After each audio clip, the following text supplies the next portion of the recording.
Habis mesti tak balik lagi, bergambar pula dengan you all punya staff sampai kebas muka, takkan awak nak bayar saya macam ni.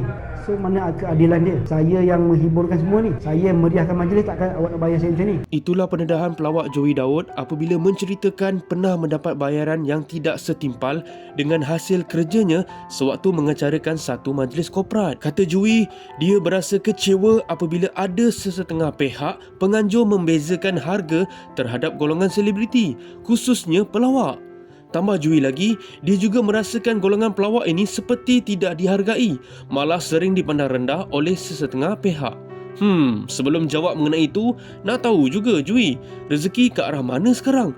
Berlakon atau melawak ya? Sekarang itulah rezeki saya lebih pada melawak, dan saya bersyukur kerana saya masuk dunia melawak ni buatkan saya lebih tenang, lebih waras, lebih menjadi manusia. Cuma tertanya-tanya, dalam Malaysia ni banyak anugerah yang dibuat kenapa tak buat anugerah pelawak? Ada anugerah lawak mana? Itu bukan untuk meraih pelawak. Maksud saya semua pelawak ada anugerah untuk beliau, anugerah untuk betul-betul pelawak. Maksudnya abang mau diraikan ataupun dihargai sebagai Dihargai. Pelawak-pelawak Malaysia dikumpulkan, buat anugerah untuk mereka. Sebab baru-baru ni diorang dah buat anugerah untuk influencer yang baru nak mekar, dia dah ada anugerah. So kami ni apa kami ni pelawak lah kasta rendah.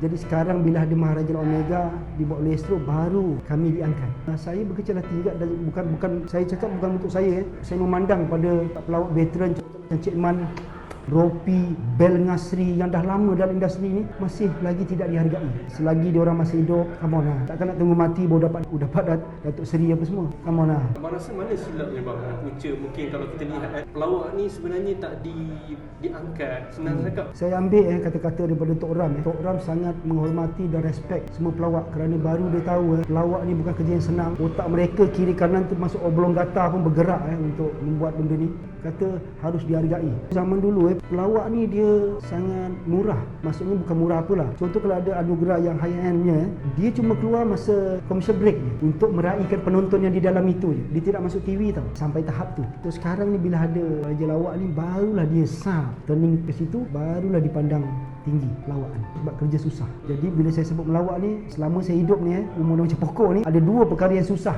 yang saya jumpa. Yang pertama membesarkan anak, yang kedua kerjaya sebagai seorang pelawak. Macam abang sendiri kan jauh di sudut hati, teringin tak bang mungkin memenangi satu award sebagai seorang pelawak? Yes. Atau bagaimana gitu? Bukan saja awak tanya saya, sesiapa saja yang bergelar seorang pelawak inginkan bukan apa, dihargai saja.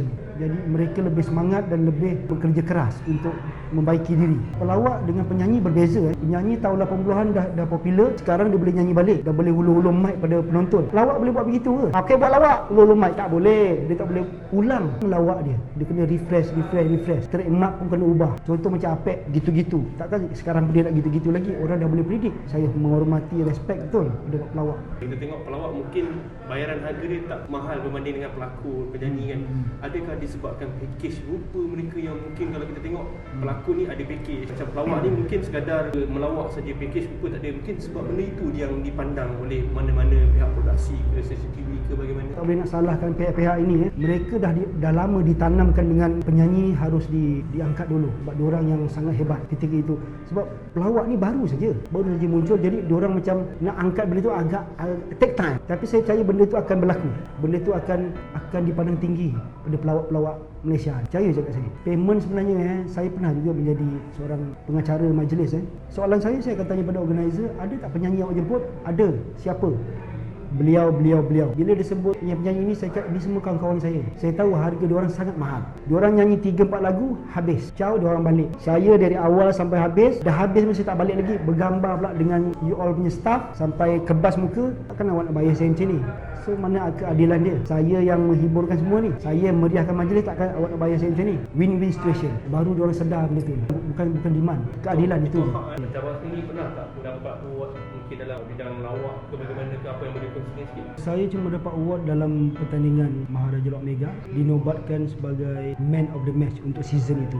Begitu juga dengan musical lawak superstar, menjadi champion dan juga dinobatkan sekali lagi Man of the Match untuk season itu. Untuk anugerah mainstream anugerah yang agak besar saya menolak pencalonan itu. Kenapa abang menolak? kerana ada macam fishy kat situ yang menyebabkan macam kalau saya ambil itu bermakna saya menipu orang ramai dan menipu diri saya, menjadikan saya tidak akan kreatif kerana dari segi kewangan. Maksudnya ada duit boleh menang. Awak tak rasa kalau mungkin ada setengah artis kalau dapat award apa ke dia mungkin akan label lain dan juga tuah dia pun mungkin akan lagi rezeki dia lebih bertambah untuk dari segi menang award ni. Okay, saya percaya dua. Satu dah ditentukan oleh ilahi, satu lagi netizen dan juga orang ramai sekarang tidak bodoh. Diorang dah tahu menilai dan diorang dah boleh baca format dah. Percaya je kat saya. Yang sepatutnya menang dia ni, kenapa dia ni menang, diorang semua dah tahu. Benda dah boleh predict.